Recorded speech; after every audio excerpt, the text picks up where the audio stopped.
क्या मशरिक़ वुस्ता एक ऐसी जंग के दहाने पर खड़ा है जिसकी असल हकीकत दुनिया से छुपाई जा रही है? क्या सऊदी अरब और ईरान की दहाइयों पुरानी सर्द दुश्मनी अब खुले अस्करी तसादम में बदल रही है? और क्या डोनाल्ड ट्रंप और चीन के दरमियान होने वाली नई सफारती सौदेबाजी ने तेहरान को आलमी सतह पर तनहा करना शुरू कर दिया है? अस्सलाम वालेकुम, welcome to law and jurist. मैं हूं मलिक सैफुल्लाह गालिब। और अगर अभी तक आपने हमारे यूट्यूब चैनल को सब्सक्राइब नहीं किया तो इसे फौरी सब्सक्राइब कर लें ताकि नई आने वाली तमाम तर वीडियोस बआसानी आप तक पहुंच सकें। नाजरीन, इस वक्त आलमी बसात पर जो मोहरे हिलाए जा रहे हैं, इनकी गूंज आने वाले कई दहाइयों तक सुनाई देगी। हालिया घंटों में ऐसी सनसनीखेज खबरें सामने आई हैं जिन्होंने आलमी दफाई तज्जियाकारों को चौंका कर रख दिया है। ये महज खबरें नहीं बल्कि एक नए आलमी निज़ाम का दिबाचा है। सबसे पहले बात करते हैं इस खबर की जिसने पूरे मशरिक़ वुस्ता में हलचल मचा दी है। फाइनेंशियल टाइम्स के मुताबिक सऊदी अरब ने खामोशी तोड़ते हुए ईरान के अंदर मुतअद्दिद अहदाफ को निशाना बनाया है। अब यहाँ समझने की बात यह है कि सऊदी अरब जो हमेशा तहम्मुल की पॉलिसी अपनाता था, इसने ये कदम क्यों उठाया? कानून और दफाई नुक्ता नजर से देखा जाए तो सऊदी अरब ने इसे हक दफा यानी कि राइट ऑफ सेल्फ डिफेंस का नाम दिया। यानी वो दुनिया को ये बता रहा है कि अगर हमारी ऑयल रिफाइनरियों पर हमले होंगे तो अब जवाब सिर्फ मज़ामती बयान से नहीं बल्कि बारूद से दिया जाएगा। लेकिन यहाँ एक सियासी चाल भी मौजूद है। सऊदी अरब ने तेहरान को यह वाज़ेह पैगाम भेजा है कि वो अमेरिका और इसराइल की किसी बड़ी जंगी मुहिम का हिस्सा नहीं बनना चाहता, बल्कि ये महज एक बराबर का बदला है ताकि मुस्तकबिल में ईरान को रोका जा सके। इसी दौरान एक और ड्रामाई सूरत हाल पैदा हुई जब इसराइली मीडिया ने दावा किया कि वज़ीर आज़म नेतन्याहू ने मुत्तहदा अरब अमारात का एक इंतहाई खुफिया दौरा किया।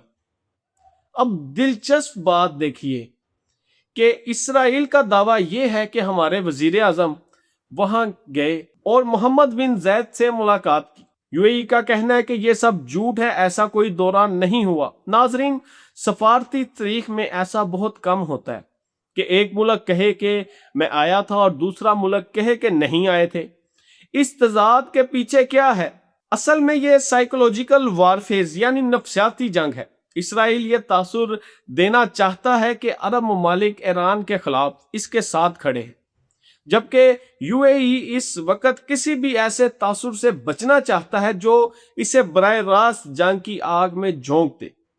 इधर बीजिंग में एक अलग ही तमाशा लगा हुआ है। सदर डोनाल्ड ट्रंप जो अपनी तंदो तेज मजाजी के लिए मशहूर हैं, सदर शी जिनपिंग के सामने बिल्कुल बदले हुए नजर आ रहे थे। शी जिनपिंग ने ट्रंप को जिस तरह पूरी दुनिया के सामने बड़े बाई वाले अंदाज में नसीहतें की हैं, वो अमेरिका की आलमी साख पर एक बड़ा सवालिया निशान है। शी जिनपिंग ने साफ कहा कि ताइवान हमारी रेड लाइन है, यहाँ पंगा मत लेना, और ट्रंप ने जवाब में इनकी तारीफों के पुल बांध दिए। लेकिन इस खुशामद के पर्दे के पीछे एक खतरनाक मंसूबा तैयार हुआ है। अमेरिका और चीन जो एक दूसरे के जानी दुश्मन समझे जाते हैं, ईरान के मामले पर एक ऐसा इत्तेफाक कर लिया जो तेहरान की कमर तोड़ सकता है। यह तय पाया कि अबनाए हरमज से गुजरने वाले जहाज अब ईरान को कोई ट्रांजिट टैक्स या राहदारी फीस नहीं देंगे। सादा लफ्जों में अगर इसको समझा जाए तो सादा अल्फाज में यूं समझें कि जैसे आपके घर के सामने से गुजरने वाली सड़क पर आपका कब्जा हो और दुनिया के बड़े चौधरी मिलकर फैसला करें कि अब आपको कोई टैक्स नहीं मिलेगा। ईरान की ये माशी मौत के बराबर है, क्योंकि इसकी मैशत का एक बड़ा हिस्सा इसी समुद्री रास्ते की निगरानी और टैक्स पर मुनहिसर है। इस सारी सूरत हाल में पाकिस्तान कहाँ खड़ा है? पाकिस्तान इस वक्त एक बार फिर दो पार्टियों के दरमियान है। एक तरफ ईरान جو کہ ہمارا اسلامی ملک اور اپنا ہمسایہ ہے، دوسری طرف سعودی عرب جس کے ساتھ ہمارا دفاعی معاہدہ ہے۔ پاکستان نے اپنے فائٹر جیٹس اور فوج سعودی عرب میں بھیج کر یہ پیغام دیا کہ اگر حرمین شریفین کی سرزمین یا سعودی سالمیت پر آنچ آئی تو پاکستان خاموش نہیں رہے گا، لیکن ساتھ ہی پاکستان کی قیادت تہران اور ریاض کے درمیان صلح کی کوشش میں بھی مصروف ہے۔ یہ ایک ایسی تنی ہوئی رسی پر چلنے کے مترادف ہے جہاں ایک غلط قدم ہمیں کسی بڑے علاقائی بحران میں دھکیل سکتا ہے۔ ناظرین، کیا کویت کی جانب سے ایرانی کشتی پر حملہ اور 4 افراد کی گرفتاری اس بڑی جنگ کا محض ایک ٹریلر ہے؟ کیا ایران خاموشی سے اپنا معاشی اور فوجی گراؤ ہونے دے گا؟ حقیقت یہ ہے کہ مشرق وسطی میں گریٹ گیم اپنے عروج پر ہے۔